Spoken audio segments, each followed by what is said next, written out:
All right. So welcome, everybody. It's cool to see folks. Welcome to another conversation this evening. I will be introducing our guest in a little while. We'll do our logistics and other things that we normally do. So first, welcome to presentation brought to you in partnership with several IIBA chapters. I'm Ryland Layton. I'm somewhat your host tonight. I'll be interviewing Chad Cross. Also here tonight helping a lot is Liz Soldfish Zool, because I'm always going to get her name wrong. Soldfish Zool. Who will be helping with, as she always does, and with great appreciation. Thank you, Liz. A lot, because it takes a huge load off of me and lets me focus on my guest, especially tonight, of handling Chad and any other issues. So if you get lost, if you have any challenges, if anything else goes on, please put a note in the chat. Liz will give you a hand or interrupt me if I've lost folks. On the off chance that I run into technical issues, because that has happened now once in a little bit of a scary, funny way, but it does happen to a lot of presenters. Meeting will continue. I'm sure Chad and Liz will handle it, and I will rejoin as soon as whatever gremlin decided to haunt my computer at that minute decides that it's ready to stop haunting my computer. So with that, I will go through and just get us started a little bit. So you probably already know a little about me. If you don't, I'm Ryland Layton. Thank you for coming tonight or watching this recording if you're watching it later. I've been in the technology field for something like 20 years-ish. I think it's now up to 24 because it was a little before 2000 that I got started on that, which is really funny to think about. It's also when I had my last technology certifications. I was actually, believe it or not, certified on Oracle 8 and SQL Server 2000 and ASP1, maybe. I forget if it's ASP or .NET, whichever it was one of those. And of late, with the IIBA, published a book with Steve Adolph and Shane Hasty called The Rock Crusher, which is about advanced backlog management techniques and so forth. And I'm just excited to be here tonight with Chad. So that's going to be a whole other conversation tonight. We're really dealing with career topics. That said, I am kind of declaring a theme for this year of 2024 being your year of career. At the end of last year, I had a ton of people directly and through other channels kind of reach me and say, hey, I'm trying to figure out how to get my career started, get into the BA field. I'm thinking about what I should be doing with agility, how this all works. Should I go into management, which is a lot of the conversation we'll have tonight. And I said, let's put this together this year. So if you are not already about that, you don't already know, please take a look at the YouTube channel for Ryland the BA. I have my conversation there with Laura, I'm going to forget. I'm going to say the wrong last name here, with Laura. So I'm going to stop there. Laura, with Angela Wick, who are both folks you've got to know about in the BA field. I also talked to a manager of mine, Elisa Faye Gonzalez, who goes by Faye. We talked about servant leadership and what it takes to be a standout kind of employee and what managers look for in that space. The IIBA has a tremendous amount of resources at the Career Center. Okay, please take a look at their work there. I'll be doing some talks with IIBA later this year on career topics, summarizing what happened in my first several conversations about IIBA's year of career. So take a look at that. It's a headquarters talk and it is open to the public. So you can mark your calendar for that one and share it with your friends. It's not going to be just members only. Conferences. This year, I'm going to be at 3 that I know of. Agile Austin. So if you happen to be there, say hi. Not presenting. BA World and Project World in Toronto. I am so excited about that. I haven't gotten to be there since COVID. That will be great. I am teaching my BA masterclass there. So if you are interested in that kind of thing, take a look. So I'm doing several conversations there. And then again, I get to just go to a conference, which is in the Dallas-Fort Worth area this year, but I'm staying at the hotel because I want to get away and go ahead and be immersed in the conference, which is Agile 2024. Last year, I couldn't do it because of my busted shoulder. So I am really excited about that. One more thing to alert people to, if my thing will advance. I am launching a coaching program. I have a couple of people signed up. I'm making sure that folks know about this. I've never done one of these before. People come to me and ask for advice a lot. I'm happy to give it when I can. What I've found is I can't be consistent with folks because I don't have a structure to do it in. So I'm doing that.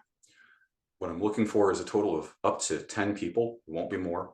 I don't want it to get large. I don't want to get larger than that. We're going to meet every other week for 12 weeks, so 6 sessions. We're going to have a structured kind of IDP, individual development plan that's your IDP. This is about you. It's not what your boss says. It's what you say that you want to do, grow, develop, how you want those things in your world. We're going to start on April 16th. It's going to be an hour and a half, roughly. We'll see how it goes for the group that's there. A lot of this is going to be driven by the group that's present. Okay, this is a balance between me doing one-on-one with you, which is financially impractical for everybody, and being too large a group that you just feel like you're lost in a room. So we're going to use a lot of experiences that people are interested in there to shape how this kind of session goes. We're going to meet and see how that works. I have no doubt we're going to talk about hardcore BA stuff. We're going to talk about soft skills. We're going to talk about career pathing. We're going to have a lot of good conversations, and I'm looking forward to being able to do it with folks who really want to do it. If you sign up before March 15th, it's $100 off.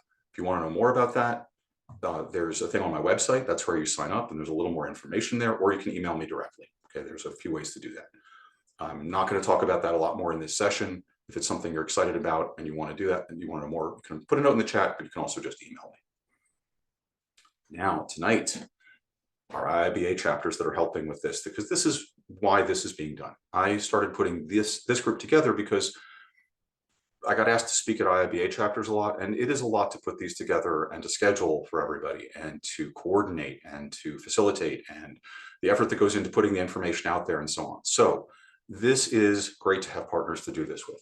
Our Kentucky chapter, or the Bluegrass chapter, which is Kentuckiana and everyone else. I did not get to see if anybody from the leadership of the Kentucky chapter is here. If anyone is, and you'd like to come up and say something, now is a great time to either raise hand or whatever, we'll unmute you. Or if you can't unmute yourselves, just checking. Anybody? I didn't notice any names, but if anyone's here. No? Okay. So they have a ton going on. I highly encourage you, if you're looking for good online events or study groups or just anything, please check out the Kentucky site. It's definitely a good one to do, Bluegrass. I have a very old slide. This is kind of my fault. I keep forgetting to follow up well ahead of time with the Birmingham chapter. They are also far more active than it would suggest that I have had a one-year-old slide here sitting on my deck. I have just not had a real update one that's just a static slide I can use. So please check out Birmingham also. They're a very active group. And I don't know if anyone here is from the Birmingham leadership team. Let me just check once. Anyone? No? Okay. And of course, St. Louis, which is where Liz is from. So Liz, I don't know if you wanted to talk there or if there's anybody else you wanted to bring up for a second to talk about anything going on.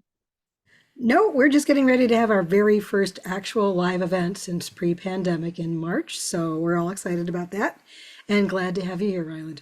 Okay, it's good to be here. I'm really glad to get to work with you these nights. Thanks. Okay, so what else are we up to tonight? Tonight I have with me Chad Cross. So let's talk about Chad. So Chad and I met when I was interviewing at a company called New Signature, which has got acquired by Cognizant. Oh, I better do that. And actually, let's rearrange our screens right now. I'm going to stop sharing and let's see if I can do this part for us. One second.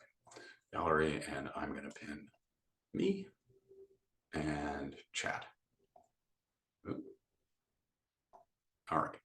Not sure if that works for everybody, but I'm trying to make sure I can see. We can have Chad and myself on screen together. Okay. So Chad and I are going to talk for a bit. How did I get to meet Chad? I was interviewing at a company called New Signature. That was the thing I was going to tell you. I am speaking on behalf of myself tonight, not my employer, current or past, not the IIBA, not any other group. Anything I tell you tonight, it's my opinion or something I think about, not the IIBA, a chapter, or my employer, because that happens. People wonder about that. And as Chad is saying, it's the same for him. He's giving his own opinions. We're not speaking on behalf of anyone else, just our own personal things. Okay, that said. So back in the day, I interviewed at a company called New Signature, a relatively small boutique company, and that's where I met Chad. And while I will tell you about our first meeting where we got to he interviewed me for the position, we would work with each other for I think it was 3.5 years. I think before you went on to your current employer, and it was cool. You know, I mean, it's kind of funny, right? Some people would say, well, how did that happen? Because I mean, you know, Chad's got to be like, I don't know, you know, you look at Chad, he's got to be like half my age, maybe less. I'm pretty sure he's licensed to drive, but I could be wrong. I know he is. He actually is an amazing driver and does a lot of things with cars. So, you know, you kind of wonder about that sometime, those sorts of things. But Chad had great insight into people, organizations. He coached me in many difficult situations that I still really value a lot. And I am very glad. I'm very sorry he left, but I totally understand his leaving to go on to his current employer, Zebia, where he's doing a whole new venture with them in terms of his personal growth, helping the company grow, helping others grow and develop. And I'm just incredibly happy he's here tonight to have a conversation with us. Chad, is there anything you want to add about you that I might have missed? No, just I'm happy to be here. I'm excited to talk about my career journey, even though you've alluded that it might be shorter than some other people who might be on this call. But yeah, very much looking forward to the conversation. I'm very excited to be here. Good. Thank you. So let's talk about when Chad and I first met. So, like I said, there was this interview going on, right? And Well, I think we should hold on. We should set the context a little bit here. It was the before times. it Okay, was the so before times. it That's was true. This was 2020. before COVID. Yeah. Okay. Yes. There you go. Set the stage. Yeah, so I guess that's right. So let's think about this. It was the end of 2019, the very beginning of 2020, very end of 2019. I think I interviewed at the very end of 2019 and we started in like January, if I'm not mistaken, right? So here we are. I'm interviewing for the position that I sort of still have, right? Though Cognizant bought the company, I haven't actually changed jobs at all. It changed underneath me, right? Moved my chair to a different company in a way, but the same chair, similar things. And I've interviewed with a senior director, who said, "Yep, okay, this is interesting enough. I'm going to send you along to my team members." At least I think I had met Danny first. I'm not sure. I think so. And Chad and I are talking, and all I know is I don't know him yet, right? All I know is here's this young guy who seems with it. He's alert, oriented, seems to have a clue about what I might be adding to the organization. Smart guy, all those kinds of things. And we're having a conversation, and suddenly I realize I am completely in charge of this conversation. And I'm not sure if I took it just because I do this, right? You've met me, folks. If you're on this call tonight, you've met me this way. And I sometimes will grab control of a conversation if for whatever reason it's kind of just a reflex, I'll wind up doing it. And he observed, I don't know which of us said it is the truth, but we both somehow sort of stopped and observed I had done this. And I decided, F it, I'm riffing with this. So I said, yep, yes, that's right. So this is an example of how I can handle a room as a consultant or as a senior BA. And here I am. So if you want the control back, oops, sorry, sounds outside, I think it's just here. So if you want control back, you can have it anytime, or, just take it if you can, figure it out. I don't know, man. And the conversation went great. We made each other laugh a few times, and I wound up getting the job. So I apparently didn't piss him off too bad. And I thought he handled the conversation really well also. Chad impressed me in that session as somebody who wasn't afraid of a competent direct report, which I liked because not everybody is. And you're welcome to use your reaction buttons, by the way. If Chad or I say things that you agree with or hate, reaction buttons are welcome. Okay, I'm going to keep that open on the side just so I can see those. They don't pop up on the screen, but I am going to look for that. It's a good proxy for not being able to see you. So I don't know what Chad and I talked a little ahead and said, okay, let's tell each other where we were before that. I think I've kind of told you where that was. I was excited about the job.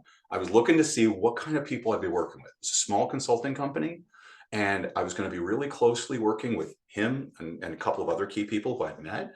And everybody was telling me they were very aligned on honesty and their values and how they wanted to treat their customers and their employees. And I was very engaged with what they were saying, and it was very consistent across them in ways that were different enough to be individual views and not just being parroted, and but consistent enough to be a common set of values. And that really hit me and said, I would like to work here. I would like this. I think this is the right group to sign up with. So that was my backstory to that minute. And now I'm going to turn it over to Chad. Yeah, so first, Rylan, thank you for acknowledging that I had a pulse and I was upright during our interview. I appreciate that. Yes, yes, you were I those was in a things. very different place when I was interviewing Ryland. And it may appear that, Ryland controlled and dominated the conversation, which he did do, but I allowed him to do that as well. And in an interview, it's nice for someone to tell them as much about themselves as humanly possible, right? Because it's an interview. You haven't hired them yet. You want to find out as much as you can. But at that point in my career, as Ryland may have mentioned, I am in textual form anyway. I'm not a BA. When I interviewed Ryland, I didn't know what a BA was. Like I had no idea. But at the time, I was entering into sort of a people management role at a small boutique consultancy, as Ryland mentioned.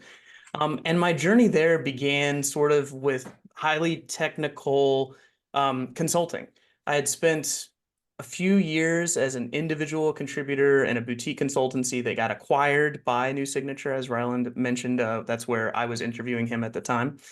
And over the course of those 5 or so years that I was with that consultancy, I had the opportunity to do more. And we'll get into those topics a little bit about what opportunities were available to me, how I observed what I thought would be good leadership and learned from leadership of others. But leading up to that interview, I had a real challenge with a project. And that project was totally run by very technical minded folks. And it didn't seem like we were making much progress in terms of business objectives. We were doing a lot of programming, lots of coding, some releases, but what were we really accomplishing? And one of the senior folks on that project came to me and said, "We really need a BA." And I was like, I know those letters, but I do not know what you were talking about. Can you please tell me more?" And through that process, we luckily had someone like Ryland apply for this position. And during the interview, I just kept thinking, like, this is someone that I can really see myself working with. And that's something I always look for in an interview. And there's only so much you can gauge by the interview process as a whole. But I knew just in that conversation that we would work well together. And one other thing I should mention is that Ryland had mentioned that he had been in a previous interview within the organization that I was a part of and passed that interview, and that's the reason why I was interviewing him. And I was in this position of how am I going to shape a team, not just for this one project, but a team that in perpetuity could continue to deliver for customers across the values that we espoused to have during the interview process. And I'm really glad that Rylan thought, yeah, this sounds genuine. They sound like they really mean what they say. And I think we lived those things out. But that's how I got to that point of being in this sort of people management position, interviewing somebody, but also being a little bit a part of delivery at the same time. So it was a great experience to interview Ryland. It was a great experience to understand what is business analysis. I know I'm speaking to people who this is what you do every day, but for someone like me who hadn't been exposed to that skill set before, it was something that I didn't know I needed on the team that would be delivering for our clients. So that's what got me to that point in the interview, Ryland. And I'm so thankful that we had that opportunity to speak, that you took the opportunity to work with us, and that we are here today.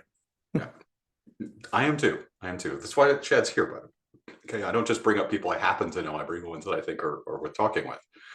And I think the thing that's important for folks to know is how recently you've gotten into, we're going to keep using the word management, but I know we're going to shift that word at some point Yeah. soon. Well, I should And say that management at the time was not a word that I looked upon fondly, right? Like management to me was a word that sounded like somebody being in your business every day, making sure that you're doing the things that you're supposed to be doing.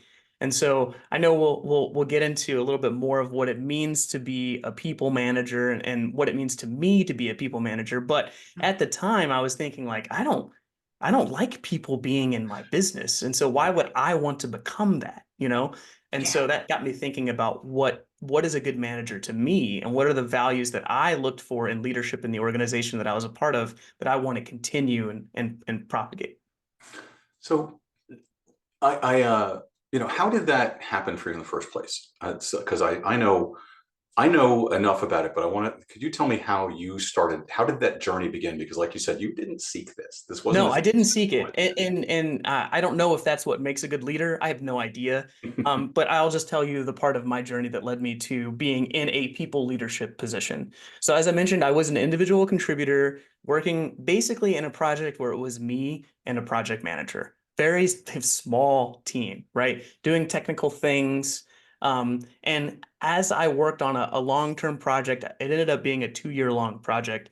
Um, as a result of my interactions with this particular client, my manager at the time noticed like, hey, you know, this is going to sound a little bit strange maybe, but hey, you're a technical person, but like you're okay speaking with people. Like, would you like to do more of that? And he didn't ask me, would you like to do more of that? But basically, he put me in positions where I was having more interaction with the client. I'm not just the technical person that's like behind the scenes typing the keys and things like that. It was more in front of the customer. And as a result of I guess succeeding in that particular role of being customer facing and not just the technical person behind the scenes, I was given opportunities to speak to potential new clients.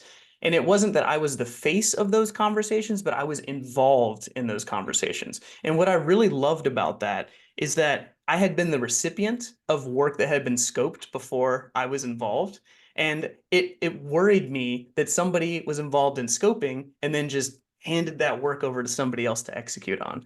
And so as a result of me speaking up and saying I'd like being a part of these conversations, I got more and more involved in pre-sales opportunities.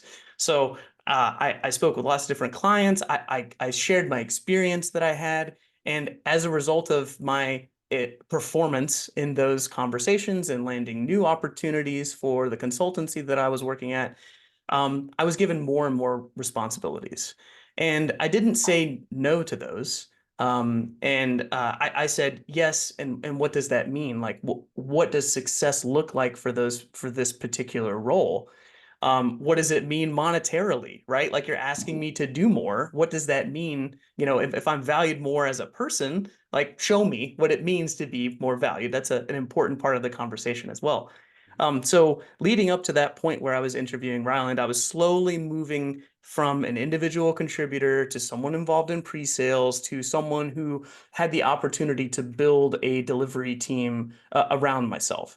And one of the worries that I had in that process was losing my technical ability. I saw and valued in myself my ability to write lines of code, to execute software-based engagements, migrations, things of that nature. And that's where I saw my worth.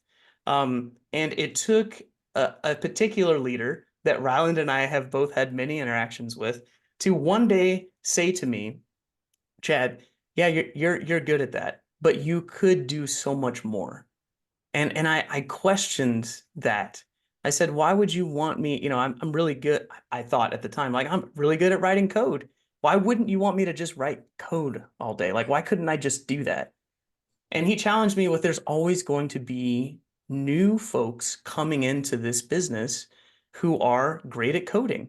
What is the thing that distinguishes you as a person? Is it your coding ability? That's one thing, right? But what about your abilities in these other areas as an influencer in the people around you, as your ability to talk to clients, to have conversations with them, to develop new business? Like there's so much more that you can do, Chad, as a person. Why limit yourself in this particular area? And I struggled with that. I thought, well, is he telling me that I'm really not as technically capable as I am? Right. Because, Is you this a know, I left-handed recoil compliment? at that. Like, oh, like, come on, he's so wrong about this. Like, no, I'm technically capable. I should continue to do that. But instead, I looked at that as an opportunity of leadership recognizing something that I didn't recognize in myself and giving me an opportunity to try it out and giving me the psychological safety to try out this new role where you are building a team, where you're involved in pre-sales, where you're doing some people management. And if it turns out that you don't like it, this person told me, you can always go back and rely on your technical ability. That's never going to go away. It's sort of like muscle memory, right? You could go back to it at any point. Why don't you give this other thing a shot? So at the point I was interviewing Ryland, our organization was regionalizing, and I live in Atlanta, and I was developing a team in the Southeast region, and I decided this is the skill set that I need on my team, and I fought very hard for folks like Ryland and some other folks within our organization to be a part of that region and to build a delivery team around myself. And it was scary. It was really scary, but that's the moment that led me to my interview with Ryland, and really what became part of the nucleus of our team in the Southeast region. Ryland was one of several people that I relied on to deliver engagements and to help me in my role because it was new to me as well, and I relied on their expertise to help me develop my leadership skills. That was a very So long way of answering that question, that's Ryland. okay. You Sorry. got so like I said, man, there's a reason you're here. So there's a lot of things that there's a lot to unpack there.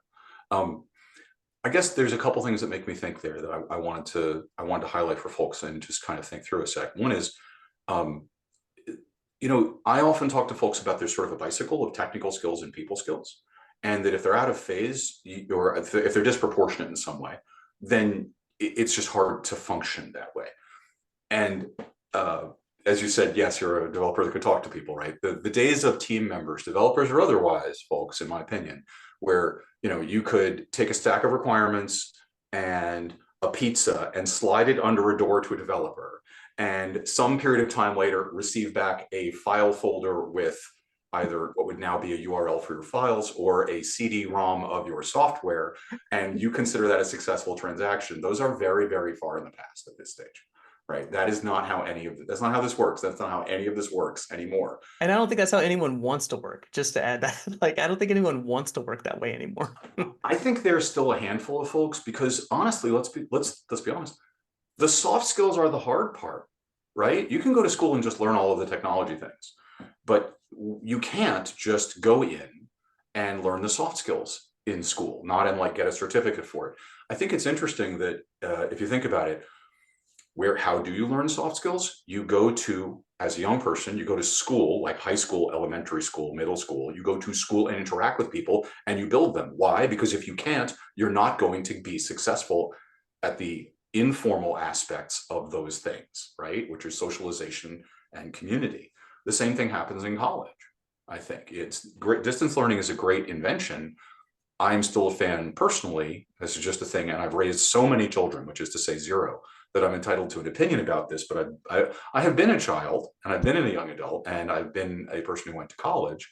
And I can tell you, if I hadn't gone in person, I think I would have absolutely failed later in life because I at least started getting some of the social skills that, frankly, as a very introverted child, I had not developed.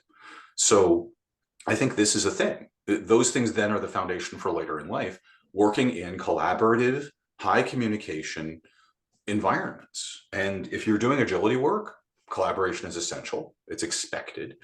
But honestly, if you're in any field, especially the BA field, I realize most people on this are BAs or likelier than not when I look at the participants, I see some familiar names, but thinking about people later, name a field in which you can be really a rock star at it and you don't have to have soft skills. Not really sure what that is. I mean, maybe, I don't know. I'm not really sure. I mean, you still have to have soft skills in anything. I can name a friend of mine who's an outstanding pathologist, and he will joke that the reason he went into pathology as a doctor is he didn't want to deal with people. He just wanted to deal with the sick parts. He wanted to, he'd send me the sick part. I'll tell you what's going wrong with it and send you that back. But even that, it's a joke and it's partially true, but he also had to run a lab. He had to supervise people in the lab, and that required soft skills. He just didn't want to have to turn them on and off with all kinds of people one-on-one who he may never see again. He didn't mind doing it with people he knew, but he didn't want to do it at random. That said, he still had to have them. And if he'd been a jerk in that lab, his career wouldn't have been half as stellar as it was. So there you go. I see somebody who might have said a thing. I think that everybody needs soft skills. It's a thing. There's no exception. Okay. The people who are outstanding people in their field but do not have them, what do we call those people? Divas. Okay. That's And another word for rock star, right? it is. And they may be fantastic at that, but we call them a diva and we want to watch their performance. And do you really want to have dinner with them? Do you want to go to work with them every day? Does their road crew like them? No. The answer to that on all of those things is no. Okay. So I'm going to leave that part there. I just want to point that out because we've talked about it a bit and it's a thing everybody has to do. Chad, I think if I were putting a pin on that one for a minute, it would be it's great to have the hard skills. That is definitely a thing you need to have. It's the Yep. foundation of competence. Having soft skills magnifies the hard skills into any environment you're in. Would that be an Absolutely. okay way to say it? Yeah, that's a great way to put it. Yeah, absolutely. Okay.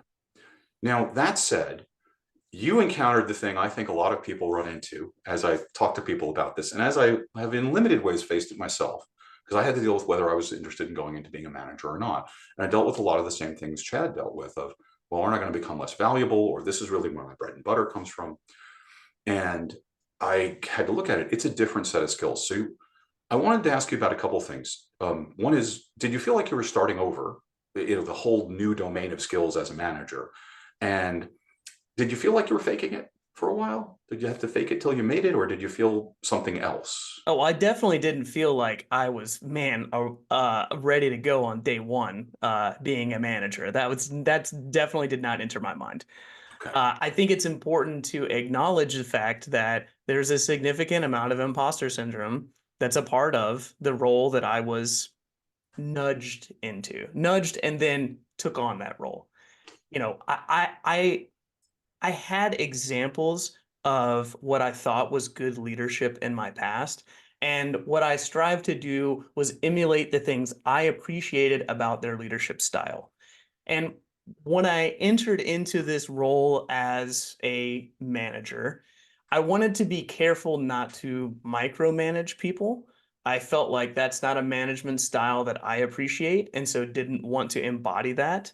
I wanted to be seen as someone who is a supportive leader, right? I want to see what I want people to articulate to me what it is they want to do, what it is they like to do, and I want to find those opportunities within the organization that I'm a part of.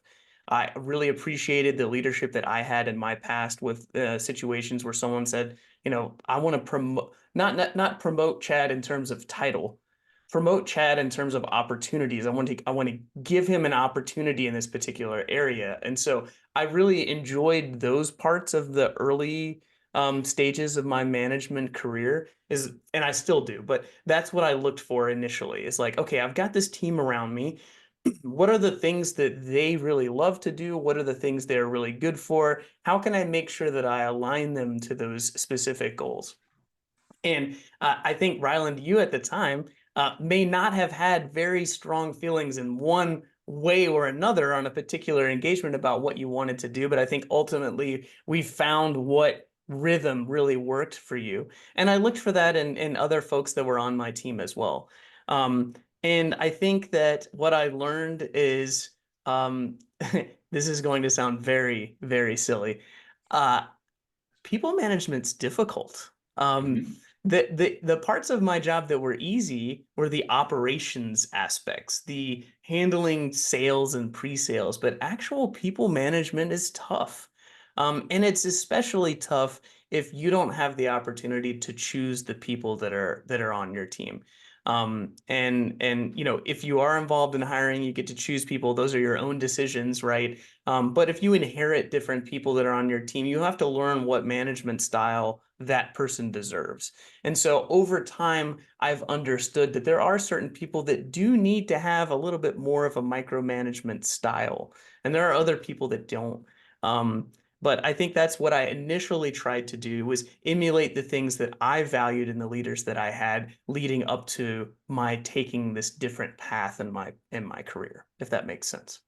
It does. It does. Let me pin there for a second. I was just thinking, what if like if you could just give me a list of like the I know you said don't micromanage, but like, what were the kinds of things you thought would be like I want to emulate this quality? You don't have to name the people, but the kinds of things when you think of what inspires you or what said, if I'm going to take this on, which you did, I want to be able to think. I want to be able to do things like this that these people have done either for me or shown that are good, and and then I might follow that up with a couple Sure. of things. So I think the easiest example for me to pull on is the fact that I mentioned pre-sales before.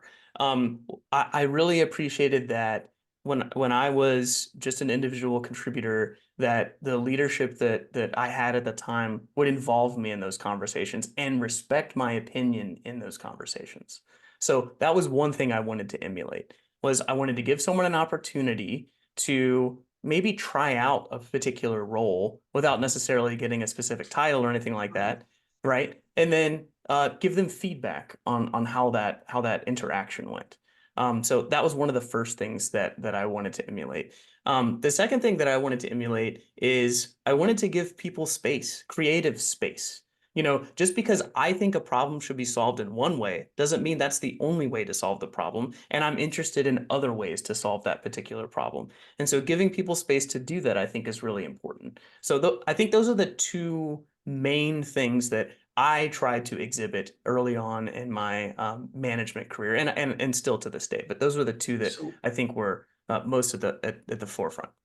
So there's two things there. One is that I'm really thinking, I mean, originally I was going to say, okay, so safe space, room to grow, room to Yep. try things, meeting people where they were about what's important to them and giving them those opportunities to grow on things that maybe they didn't notice.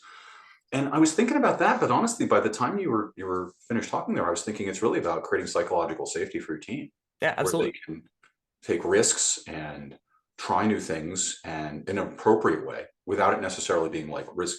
I mean, we've talked about psych safety in other cases with in conversations I've had folks, but it's that idea of like people are comfortable to be who they are in a work appropriate way. Don't get me wrong. Not like there are ways it would be inappropriate to use psych safety to take advantage of it. Yes. However, there are completely appropriate ways of bringing your whole self in as much as is reasonable for anyone to do. And also say, I think I might want to try something like this. This is one aspect of it, right?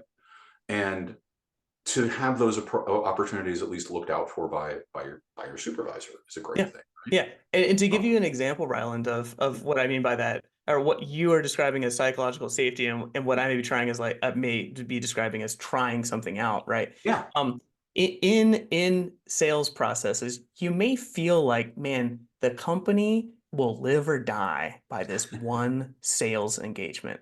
And as an individual contributor, not having the breadth of experience that comes with being involved in sales, you may think the entire company rests on your shoulders. And okay. so I've often had conversations with people that I'm bringing into sales like, hey, this one deal is not going to tank us. All right. So do not view this one conversation as like a live or die situation. It's not, but learn from it. Right. That's the most important thing, is to learn from it. And what are the things we can learn from after the fact, whether we win the deal or not? Right. What is something that we've learned from this? And then use that in your personal growth. I'm going to say I was a recipient of that. I don't know. I mean, that was the thing. Chad and I have had conversations about whether I'm a good salesperson or not, or in what way I do or don't. And that's not probably our thing for today. But I had asked, I said, I'd like to be involved in some pre-sales here or there. I think it'd be an interesting experience to have. And I was actually a little afraid of what I was asking for, but Chad and a couple of other people I know made it made it a lot more safe and palatable, saying, it's not all on you, man. And everything else you just said, whether it was the same way or not, those were messages I definitely received. And also had those minutes of, it's all fine. Try it, do your best, accept feedback gracefully, because just because you're new in the room, and that doesn't mean this isn't going to be more effort, or you're not going to have to do something twice just because what you gave wasn't right for the proposal. No, that's not how we need to say this. We need to say it a different way. It needs to align with these things other people are saying. Okay, I guess I got to redo this piece of work. Take it gracefully, redo the work. You're getting experience you asked for. Don't be a jerk about it. In case it was, that's going to be some overnight, or you need this when? Okay, I didn't know it was due this morning. Okay, let me get that done.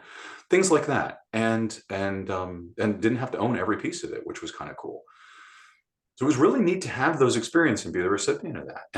And honestly, that same piece there was at least, I think my first engagement with the company was it was actually everything from our interview in action at the same time in some ways, which was really interesting. And don't need to name the client or anything, but No, I feel like we maybe we'll went from talk the about that. interview to the boardroom with the client. I feel like it was like one day interview, great, Ryland's on board. Okay, now we're going to be in the office with this client. And I remember, if I could just share just for a second, Yeah, go we're in ahead. this room. There are a few business people in there. It's mostly technical people. There are whiteboards on not all four walls, three walls. Three Okay. walls. Yeah. Three walls of whiteboard. there's lots of like data structures and arrows and messaging and all kinds of stuff. And I remember looking over at Ryland and he's just like, what have I gotten myself into?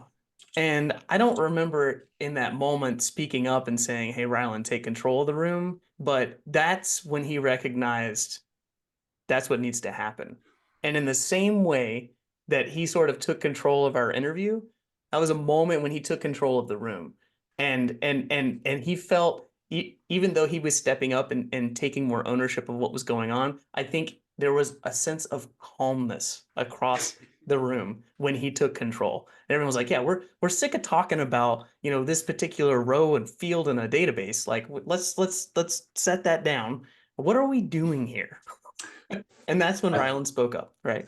it's just okay. I'm just thinking, I put it in the chat. I'm like, this was one of those BA moments incoming, everybody. So if you're not ready for it, I think it's happening. I think I remember what I asked. I wasn't thinking about this until you mentioned it. It's the reason I like this. I think I remember what I asked. Do you happen to remember what I I said to everybody I when I did don't. that? I don't. I'm sure it's something that you have said multiple times, but Well, I don't know. But I was just so everybody knows, and this is the thing, right? I'm the new guy in the room. I am being cautious of the culture and the people and the client, right? It's the first time there. I have a huge chance to trip and fall on my face here, is how I'm thinking of it. I'm like, and you may have heard me give advice on this. If you're the new person in the room, observe the room for a while, see how that's going. But I'd also, in this case, been told that I was one of the three people who were supposed to lead the project. And I was told it was a certain amount of requirements troubled, which is what I was seeing as well. So I kind of it fell was a back a little. rescue mission. Let's just be clear. It was a rescue mission. I'm sure there are many people on this call who have been airlifted into a situation or airdropped, I guess I should say. Yeah. Like, hey, it's a Well, both mess. We happen, all right? know it's a mess, but can you please fix it? It was that.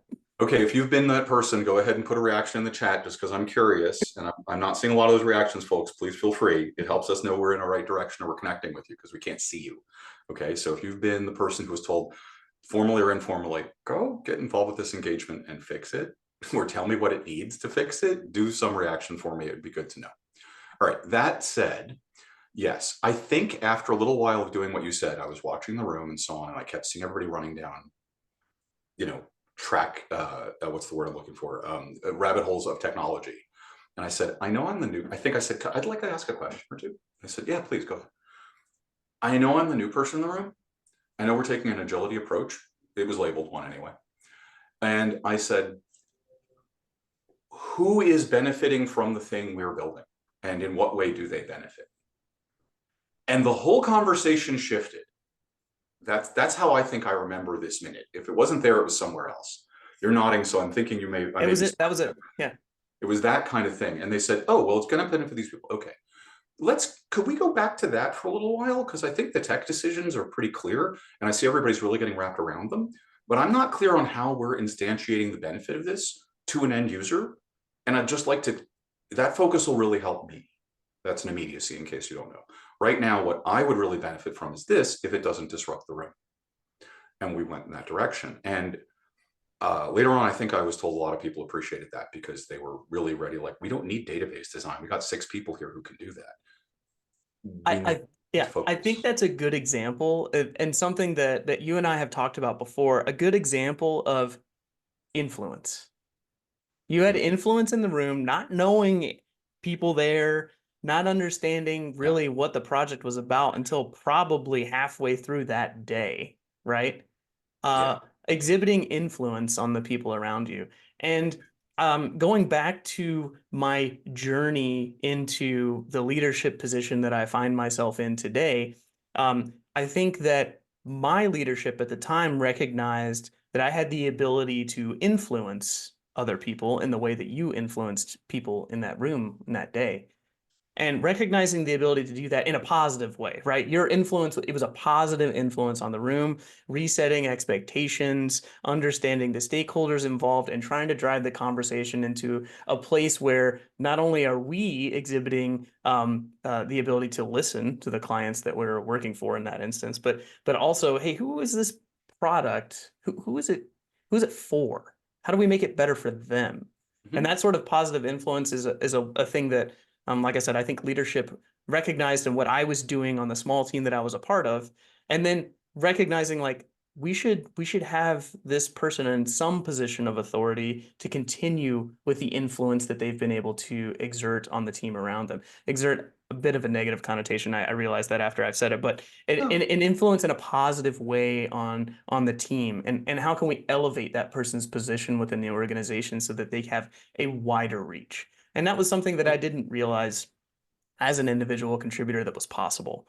That I could have a larger reach just by doing the things that I recognized as positive in leadership that I had had in the past. So I think that's a good example, Ryland, of Yeah. you know, influencing in a way. Let's talk about that for a minute, because we've talked about the whole individual contributor thing. We've talked about that term, and it's a little bit of a misnomer, right? You are an individual and you are contributing as an individual from an individual position, right? You don't have positional authority. You don't have, you know, you haven't been, the hands put upon you and you're the manager of the group or the director of the group. You've not been ordained to be such. You're contributing from that individual level. And folks, BAs, and if you're an agile or PM or anywhere else, everybody, even if you are a senior leader, the most senior people, think about, I mean, think about politicians. They have tremendous authority, but they have to wield influence, because you can't act through authority all the time. So we all act in a position of influence without authority in at least contexts. As BAs, we're going to do that all the time. So I think one of the things to point out there is there's a lot of sources of such influence.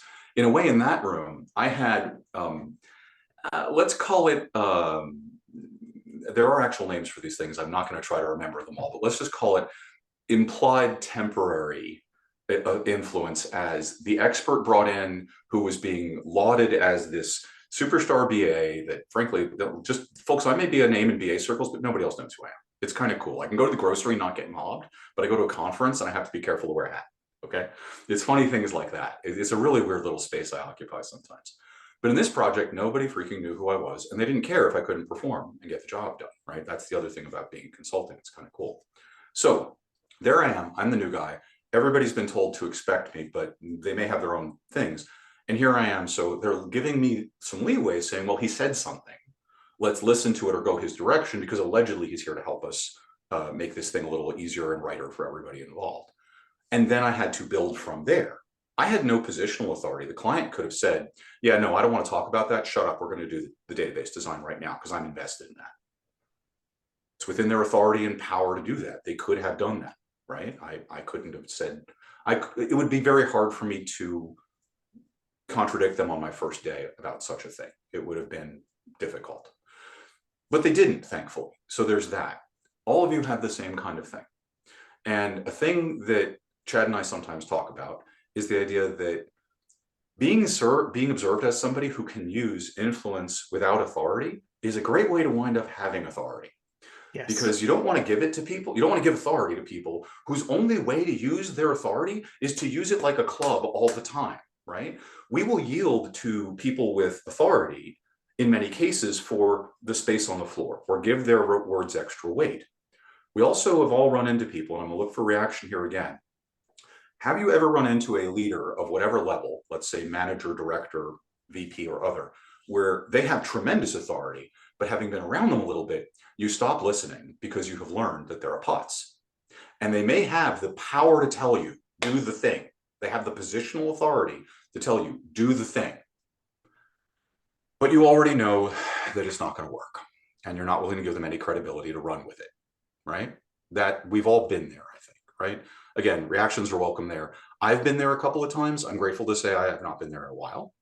It's never a fun spot. We're having to do this one on the video. Yeah. Right. And I can say, Ryland, fascinating. I don't want to be in a position where I have to say, because I'm X. Because I'm the boss. Yeah.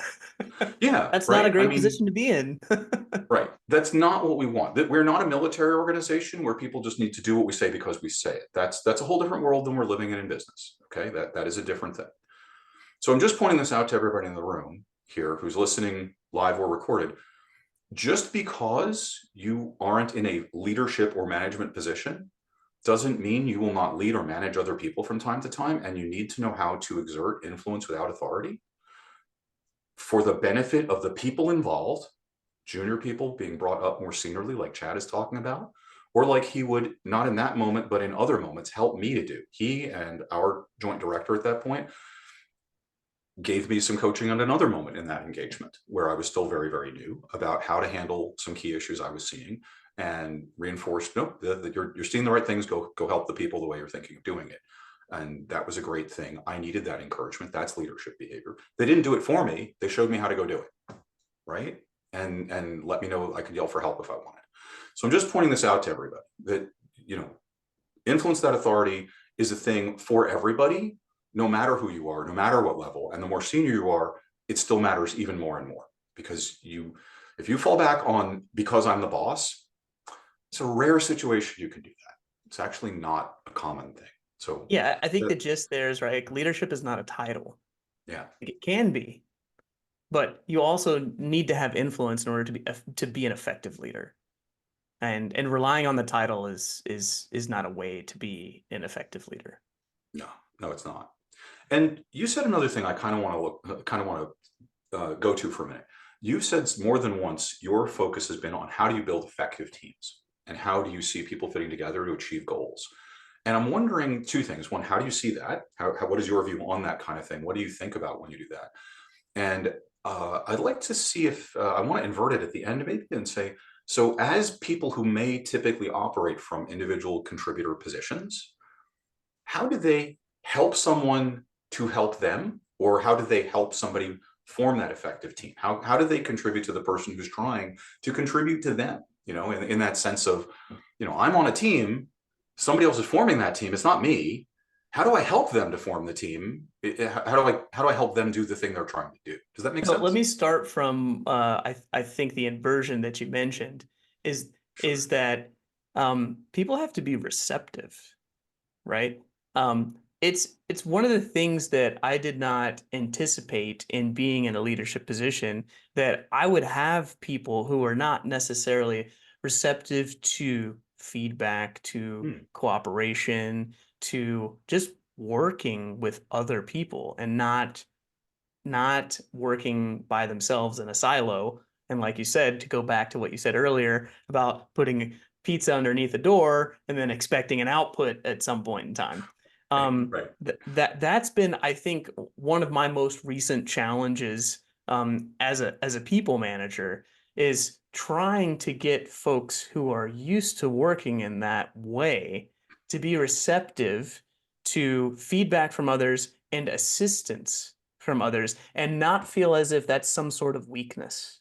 Yeah. And I think I can relate to that, because asking for help from other people is sometimes difficult to do. For me personally, difficult to do. I'm not saying that's the same. I don't want to generalize, but I can relate to people that I've had on my team in the past who are like, no, I just need to do this because I don't trust anybody to perform at the same level or quality as me.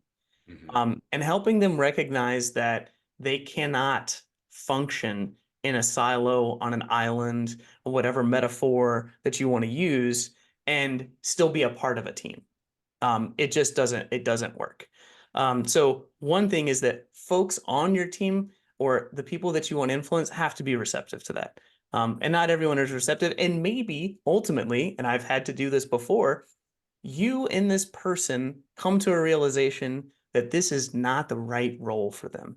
And that's not a bad thing. You've helped them learn this is not the right place for them to work, or the right project for them to work on, or something like that. And Mhm. it's just not a good fit. And helping them realize it's not a good fit, I think, is a net positive. You're not telling them like, hey, this isn't for you, but having them realize that on their own is Mhm. really powerful. And If you'll go back to what you said to begin with, I took the inversion first. that's So okay. so the other aspect of it was how do you provide feedback? How exactly did you phrase It that? was, what do you think of when you're looking to form that kind of effective team, and how do you see it? And sort of what's the mindset that you take on when you're looking at a team you need to form, and what goes into that? Because I don't know that everybody here would have had to do that.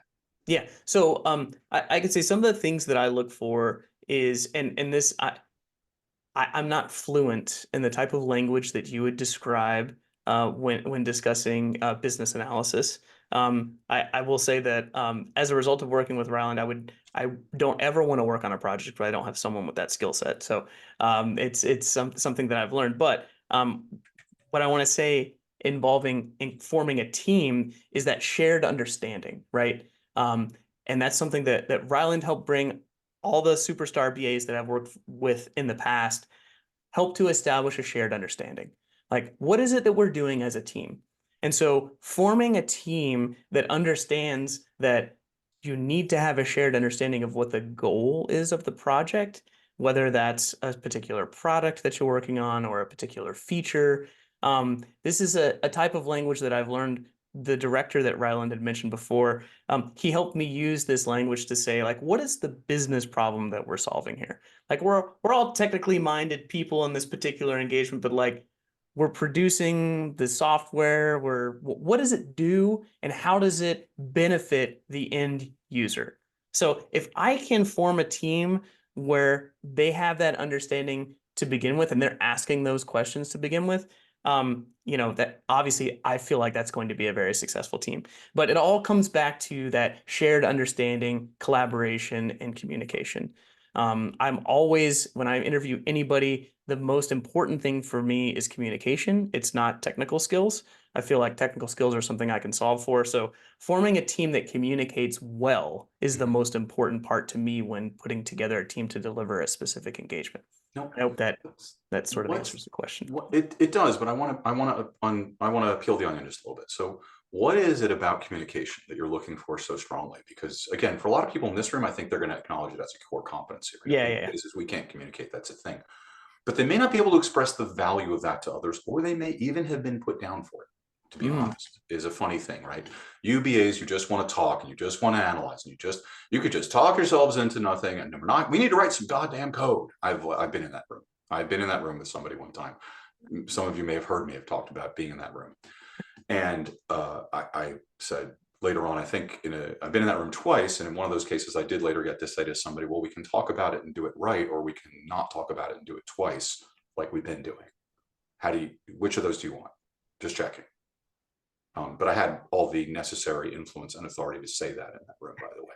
So that's a Well, that's separate. a powerful statement to say we can do it right or do it twice, right? Because we've been but doing it but I twice. think there's also another component to that, right? We can't just analyze for 8 weeks before producing something, That's right? true. So we have to come to some sort of consensus of showing progress in the direction of what our ultimate end goal is. And so if I'm involved in forming a team and the team is super excited about the particular technology that we're using in that engagement and not acknowledging that we're trying to solve a problem with that technology, Mhm. that's a red flag for me, right? And that goes back to, well, we need to really understand what problem we're solving using this technology. I understand you're excited about it. I'm excited about it, but we can't waste time and, more importantly, waste dollars for the Mhm. organization that we're trying to deliver for. And so those are usually two of the primary guiding principles that I have with putting a team together. And I should acknowledge the fact that you don't always have all of the right components to put together a superstar team. Like, those are few and far between, I think, Yeah. in consulting engagements, and you try to keep those people together, as much as Mhm. possible. But you try to solve for as much of it as humanly possible when you're putting together a team. Okay, let me throw in two things. One is administrative. Folks, some of you may have noticed I put in the chat a thing that, like, we're at about the hour mark. We talk to up to 90 minutes. We're not going to go over. It's diminishing returns happens rapidly. Plus we're in the dinner hour and all those other things. So we're not going to talk over another 30 minutes. Okay, we're going to stop by that point. I would love to start to accumulate a few questions if people have had things burning in their mind or they'd love to talk about, because that is where we get you're the folks that are here. If we haven't talked about a thing you are really interested in tuning in for tonight, putting it in the chat is the place to do that. Okay, that'll help guide us a little bit. So please start doing that. Think about it. Liz is going to help with that. I'm starting to keep an eye on the chat if I can, but I'm keeping my attention on chat where it should be. And I want to leave that there. So just a point. So the thing I want to throw out there, and Chad, let me throw this one in because I think it's the right tension. It's funny. You and I are saying it is funny because I think you and I have had this conversation at work, which is kind of fun. And I'm going to We throw a got position paid to out have and this you tell me conversation? That's this amazing. one we might have had. It's amazing. I know, it's like of all the things, there is a correct um, tension, let's say, between the BA idea to get everything figured out and the developer thing of just, I want to write some code and get moving, right? There is an appropriate and useful tension between those two perspectives if I want to put them in those spots, right? And those of you who know I'm fans of agility stuff are going to say, that's fine. We can analyze. What could we analyze now and still get going on? But that isn't everybody. A lot of people are in waterfall environments or not software at all. So I guess the thing I like to tell people in those moments is to say, look, this is a good place you can good people of goodwill can appropriately disagree or find through communication the balance. And it's saying, all right, I want to analyze more because I think there's risk here, here, and here. And I think we should eliminate those risks. I acknowledge we need to get started on building something and we should not delay it. What can we build or what could we start on that does not trigger or run into the risk of those things and that still is valuable? And then let the technologist put that in and say, and then let's see if we agree and we've got a path that as a team we can agree on and move forward. And hopefully that works. And if they also could say, no, I don't think those risks are real at all, and here's why, in which case we could talk about that. But I feel like that kind of conversation is a good example of the kind of constructive contention, for want of a better term. I think that's a real example of constructive contention, where people are having different views, but agree we need a common executable plan that respects all the views and we can support jointly and move on. Does that make sense, or would you have a different view of such a No, thing? no, I think that makes sense. I would call that healthy tension. I think we might Okay. have used that phrase before, right? I think that's a good Mhm. conversation to be having in a particular engagement where you're like, we have to show the client, the customer something. What have we done with our time, right? If all we've done is highlight risks to actually doing something, I'm really sure that's super valuable. In the long run, it Right, may be, right. but we're here for 8 weeks, 10 weeks, whatever the engagement period might be. Um, and Yeah. so it is an interesting exercise to try to identify what is valuable Mhm. to show to a client and is also in in service of the mission that we're on here. Um, Yeah. and I've been in those conversations before where someone wants to spend 2 weeks building something. And I think this goes back to, funny enough, like management style and needing feedback on the thing that you've done and Mhm. not needing feedback 2 weeks from now, but needing it on a regular interval. Mhm. Maybe it's daily, if you're talking agility, right? You have a stand up every day. You're going through things like that. But Yeah. a regular solicitation of feedback, acceptance of that feedback, and understanding like, wow, dude, are we really on the path to value here? Or are we really just spinning our wheels? And, Yeah. And we can scale those things appropriately, right? Like we could say, hey, I mean, there's all kinds of things there on real project things. And folks, although we're often talking in consulting environments, remember this applies to internal projects as much as anything else. If absolutely. you're doing a thing at your company, everybody wants to be producing results. Those projects don't get canceled when funding comes around as questions because it still happens, right? In consulting, we're a little more sensitive to it because we're burning dollars against the thing. And if we can't show progress, that's bad. And on the other hand, if we leave a risk on the table that we shouldn't have left and it trips us up at the end and we got a lot of rework or we have to eat cost or we miss a deadline or whatever the impact of that risk is. So there's a healthy tension between these things. And we got to figure out the path we should walk. And the team's going to have to be accountable for it. So it doesn't just go to the PM because the project manager, it doesn't just go on the project manager because that's the person whose name it is. It's the team. It is the team. Okay. So that happens. So that having been said, I think that communication is the thing there, and having a team that can stand those things. That's kind of a five dysfunctions thing. We're accountable to each other. We're accountable to our goals, and we can have a conversation where we come out of it with a respected joint understanding of how to move on that meets the context needs, right? Of value, speed, quality, whatever it is that we're trying to live within our context, we can get it done. So picture that you are in a group that can't have that conversation. That's going to suck. Okay. And even if you don't, Chad, I guess I'm thinking that even if people don't have, even if you're in an imperfect team, or it's not the everybody's ideally placed, let's say. I don't even want to say anything about rock stars. It's just some people, whatever the topic is, it's not really their topic. Maybe they're new at the skill or the domain or the people in the room, whatever. They're the new person in the room. Being able to surface that in a communicative and supportive way to each other is useful too. Like, hey, Dave is going to need some additional help. Yeah. Dave, don't be afraid to come for that help. And I know you're going to have challenge on this thing. Let's do that. Or to your point about how often you review a thing, Dave, I know you're totally new at this tech. Why don't you review it with the tech lead daily, just briefly? You guys book a 5-minute check-in after stand up. When you're ready, drop it. If you need more of it, say so. Go with that. And then those people communicate, and it's the team and the people at the ground level handling it. Doesn't need to go to Chad as the engagement manager who isn't there every day anyway. Yeah. So I mean, another way of saying that is like building consensus, right, on the team, on what the team's direction is, and they all have some buy-in and some accountability and responsibility to the success of the engagement. I think that all speaks to good collaboration and communication between folks on the team, but also acknowledging if the team has made some missteps, right? yeah. Maybe gone down some different avenues that they shouldn't have gone down, and resetting expectations. I think that's also really important. So Chad, I'm interested. I'd like to pivot to the questions we've got from folks. I think But there's one other thing I wanted to cover yeah, before we get to those questions. And we've guys, alluded to it, but like, how did I find myself where I am now at the company that I currently work at? yeah, And it's something that I want to share because I've been in a position to receive this advice and feedback before and accepted it, and it was great. So I want to share it here.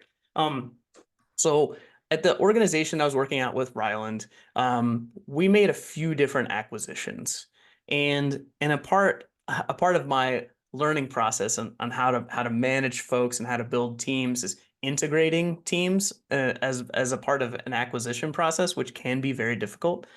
But in the process of integrating one of these acquisitions into our organization, I became very good friends with the CEO of a company that we had acquired. We built a good rapport. One of my first interactions with him in his role within our organization was on site with a customer that I had never met before. He had never met before. We had never presented together. It was a really challenging 2 or 3 days, really trying to figure out what is it that we're doing? Why are the two of us in this room together with this customer? At any rate, we had a very good working relationship for a few years. Went through another acquisition where the company we worked for got acquired by a very large GSI, a systems integrator, and he eventually left that organization. And about a year and a half ago, he called me, and this has never happened in my career before. He said, "Hey, Chad, I really enjoyed working with you, and I would love to find a way to work together again." And I'd never been faced with this question before. Like, wow, someone wants to work with me again? Like, I wasn't thinking that way at all. mm-hmm, And when he said that to me, I was like, yeah, this feels risky, right? mm-hmm, For me to leave this comfort of this organization that I'm a part of now, working with Ryland, working with people like him. And what I realized in that moment is I had the opportunity to build something. And in the role that I was in, I was losing my ability to really influence huge, giant organization. I felt like a cog in a wheel. And I could have been, some people it's very comfortable being in that role. They could disappear within that organization and ultimately retire. But I didn't know how many opportunities I would get for someone to call me and say, "I want to work with you again. Can we find a way to work together again?" And so I said yes. I said yes. I would love to work with you again. Let's figure out a way to do it. He created a position for me. He gave me influence and authority. Influence because of the relationship that I had with him, authority and title, and said, "You build a team around you. I want you to do it. I believe in you." And I had to take that opportunity. I'm very glad that I did. It's challenging. There's no lies here about how challenging this is. It's definitely a challenging position, but I enjoy the ability to create and build things. And I find value myself in doing that, and it's been fulfilling to be a part of something like that. So I just wanted to relay that. You may find yourself in an opportunity where someone says, asks you to challenge yourself to do something, and take the opportunity to say yes when that comes to you. Yeah, yeah. I think you've said a couple things about that, which honestly I want to surface to people. It's a big deal because if someone taps you on the shoulder that way, and that's been a theme for a few people we've had up here, as it were, okay, from including like Angela and Laura. It's people who, are names in this field you should know. And somebody said to them, "Hey, I think I'd like you to, would you be willing to, or I see something in you, or would you be willing to take on this risk or this overload or whatever?" And one of the things you said earlier was how to make that safe for somebody, right? And in your initial thing with New Signature, it was you can always go back to this, right? That was what somebody told you. If you just find you don't love this, you can go back to it. What did you find? You have a passion about it, not just you liked it. It was okay. Sure, you could do it. But later it would become the thing that made you say, yeah, I got to go this other direction because I didn't know I would love this. And I do love this. I didn't. And I'm not getting it anymore. Yeah. And someone's offering me it. And even though I don't know how they will, you have some safety with that person, you have trust with that person. And you knew that you can do it if you're called to it. If the situation shows up, you will be able to do it. So why not? But if you hadn't taken the risk, you wouldn't have had that chance in the first place. Way back, I mean, right? Right. Yeah. Yeah. So yeah, say yes. And that's what I want to surface those things to folks to say, if you are asked to take something on and you'd like to, or you'd like to take the chance on it, figure out what it would take for you to say yes and ask the other person what they could do to make that possible for you. Like, can they smooth the road? Can they offer some mentorship? Can they offer someone else? Can they give you a back out option? What is it that you need to say yes, because they would like you to say yes. Okay. I'm not going to tell you to make salary a part of that all the time, because that is not always the thing. Sometimes you'll get paid in experience. This is one of the times when that's a real thing. Okay. Very often you may try, especially if you're hesitant about it. I mean, if you've been asking for the job and it's a real job, then it's a whole other thing. But I'm saying if they're saying, "Hey, would you take this on?" And then if you like it, let's talk about a job in it. That's a valid conversation for them to have with you, because you don't know that you want it anyway yet. That is an editorial piece, because a lot of people want to think about the money up front. And like, there are other times not. So I'll stop there if it's okay. I don't mean to editorialize over you. I just want to point out those things to the people around us here. Did I step on anything or leave anything out you wanted to cover? No, it's great. Hey, money is always a part of the conversation, but it's not the whole conversation. Yeah, I think so. Before I do take a look at the questions, and we have a few interesting ones up there, I think I wanted to check, was there anything else you felt you really wanted to touch on tonight before we kind of pivot No, to I think we went in a lot of different directions here. So Yeah. I certainly invite all of you, if you have questions that you would like to ask me personally, reach out to me on LinkedIn. I'm happy to answer them. And I really appreciate the participation from the audience today. Thank you. And the first one, and I love this, and I wish I could say it was more difficult, but you know this person better than I do. This is possibly the first time this has happened. But the first question, we're going to go ahead and give a little family preference here to, apparently your brother wrote Yeah, in. I didn't know he was going to be here, by the way. So he hid this fact from me. So Well, that's uh, I would not call it concealing, as opposed to simply not informing you. not informing. Yep, that's a good How's way to that? put it. Yeah. So Um, I think he's written in here. So can you share a moment where you failed or didn't succeed, if you want to make it a little softer? And how did you react or bounce back from that to improve for the future? Which I think on a personal level also helps us to do that for, as a manager, the people we're supervising, and as a peer, right? Because that happens, right? As a peer, to help others. This is where we have to be good at receiving feedback gracefully. We have to give it gracefully. So though I put a different context on it, Chad, what's your thought? so I've got two examples that I can give for this. Both from a people management perspective. That's what we're talking about here. So the first is I received some feedback from someone on my team about another someone on my team. Just talking about how they had some suspicions about what this person is doing in their workday, how they're contributing to the project or not contributing to the project, and alluded to maybe just there's some experience issues here. And so I reacted first by trusting the individual whose performance was being judged, not the person who was giving me the feedback, if that makes sense. So the Okay. person who was being judged in this instance, I gave the benefit of the doubt.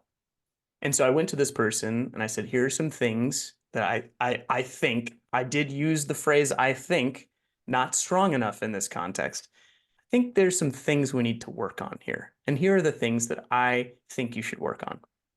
End of discussion. Okay. Weeks go by.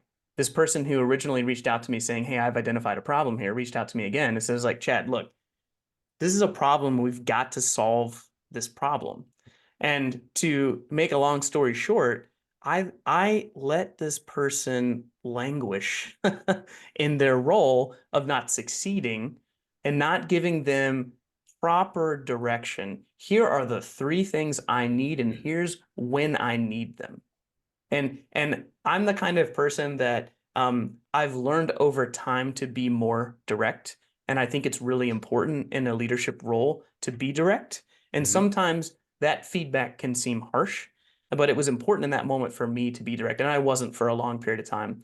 And eventually it led to this person resigning. But I should have gone to that person and had a very, very frank discussion about whether or not they felt like this was a good fit, and whether or not I thought it was a good fit for them. So I'd consider that a failure. I failed my team by not acknowledging the feedback I was receiving, and I failed that person. I did not set them up for success in the role that they were in. That's So one the example. Another example that I would like to give is regarding projects. Sometimes you get clients in consulting that are just not great. They're not they're not fun to work with. Mhm. They're rude. They may verbally insult people that are on your team. And there needs to be a moment as a leader where you step in and you say, this is enough. We're going to stop this project. And as a leader in a consulting organization, a cash flow based organization, it's very hard to say, we don't want this revenue. We're going to stop. Right. And I learned from some early engagements where I was leading the team that I should have the wherewithal to go to my leadership and say, we're going to stop this project. And here are the reasons why. And Ryland has been a recipient of this because we did have discussions about some very specific projects about how we're Yep. not going to accept this. We're going to stop and walk away from it. And nobody on the delivery team should feel like that this is a threat to their future jobs. Like, no, I'm taking a stance as a leader. I will not accept this, and I'm not putting my team in this position where they're vulnerable like this. So I think those are two instances where I learned something and have applied it in later years in my management career. I think those are good ones for because it's all on that influence, that authority, and in some cases with authority, like you're having to influence, and you're also having to choose when to use the authority. Yeah, right. And I think that's also for people on the team. I mean, I think everybody here, I'm guessing, but again, I'll be happy to see reaction buttons if they pop up.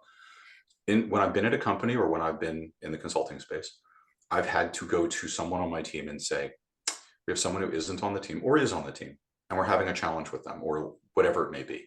And I'll pick the abusive one. I had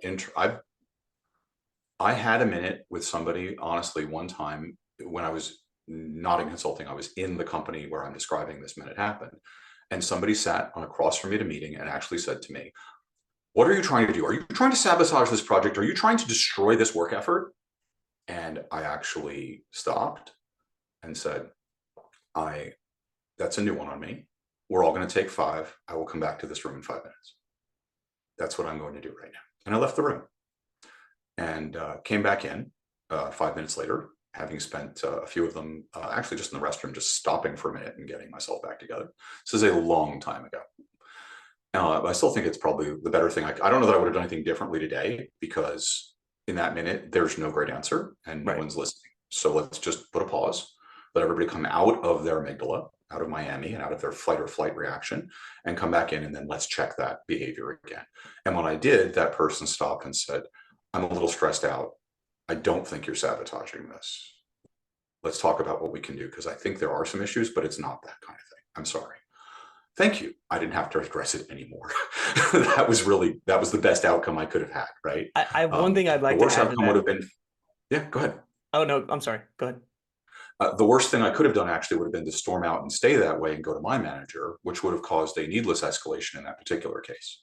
I, you know, if it had kept going that way, I probably would have had to do that. But gratefully, it didn't. Everybody said, yeah, tensions are high. Let's back ourselves away. And yeah, no one in this room is causing this problem. It's just a lot of stress. And I was really glad of that. And yeah, the engagement we were on, that I was working with you on, where it was a difficult client in that way. Yeah, we did consider that. And, you know, it was good to know people had my back. I'm going to say one thing about this, and I want you to think about this for everybody here, why this matters, why this responsibility is yours, potentially, no matter who you are on this call. Turnover in every organization is expensive, difficult, and not good for anyone in the organization. It may not be good for the person leaving if they're leaving under bad conditions or difficult conditions. Abusive behavior is one of the top reasons people leave a place. Okay, and managers are the people who hold the wall on that and say, nope, we don't tolerate that behavior here. We can deal with the problem without making the problem about a person. If it is a management issue about a person's performance or behavior, that's a different conversation. That's not what I meant. Okay, but that's where I'm saying there's a difference between how we treat each other and how we react to stress and how we do the work. I'm going to stop there on that because I don't want to burn our time on it. We can, Yeah, Chad, if let's you're up move for it, on we to the can next run. question about Yeah, reviews. yeah. And we Um, can, let me stop. We can run a few minutes over if you're right. I just don't want okay. to run like way over. Oh, I'm fine to Up to go. you. Yeah, I'm fine to Okay. continue. Okay. There's Go ahead. there's Take two the next questions that one I you see in like. the chat. I think we have time to answer both of them Yeah. Yeah. Let's do that. with And then we'll see efficiency where. here. Go So, ahead. so Mark, you're asking how did you approach reviewing team members at mid-year annually? Let me just state that mid-year and year-end reviews are not fun for anybody. And what I would prefer to do instead is to have members of the team that I manage ask for feedback on a regular basis. And regular is not 6 months and 12 months. Regular is throughout the project they're currently working on. Maybe it's on a monthly basis. And the people who ask for that kind of feedback can consistently improve or alter their performance over a shorter period of time rather than waiting for 6 months. And so my preference would always be to provide more frequent feedback instead of waiting for 6 months to 12 months.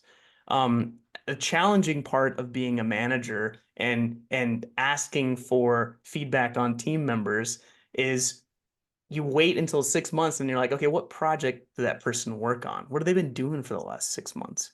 And it becomes very challenging to then go back and figure out, okay, what were they working on? Who are the stakeholders? Did they provide feedback, positive or negative, about their experience? So it my challenge with it is not having regular informational updates about someone's performance. And in consulting, I want to receive that from their peers on the project they're on or the client that they're working with. And some of the best consultants that I've worked with will ask and solicit feedback from their peers and from the project that they're working on a regular basis, and then file that away. They'll file that away, and then at the monthly or 6 month check-in or something, they'll say, hey, look, here's all the stuff that I've received over the last, X number of days or weeks. That makes my job as a manager slightly easier. But what I'm looking for in team members is people who are asking on a regular basis for feedback from their peers. Let me throw a thing in on this just as a technique for folks who are here or listening again later. A thing I learned to do, and somebody suggested it to me, so I'm passing along this thing, and it works really well, is I have a little folder in my email structure that I label attaboy. It's just attaboy. It's like, there you go, attaboy, good job. And whenever I get an email like that, which you get once in a while, right? I just copy it to that folder. I don't move it out of wherever else it is. I don't need that, but I copy it to that folder. And then I have it right there whenever something goes on. I can also send myself an email and put it there as a quick little note so that I know periodically go there and do that thing. And as Chad was saying, you can ask people for that feedback. On the difficult engagement we were on together, for example, or I was on, it was when I reported to him.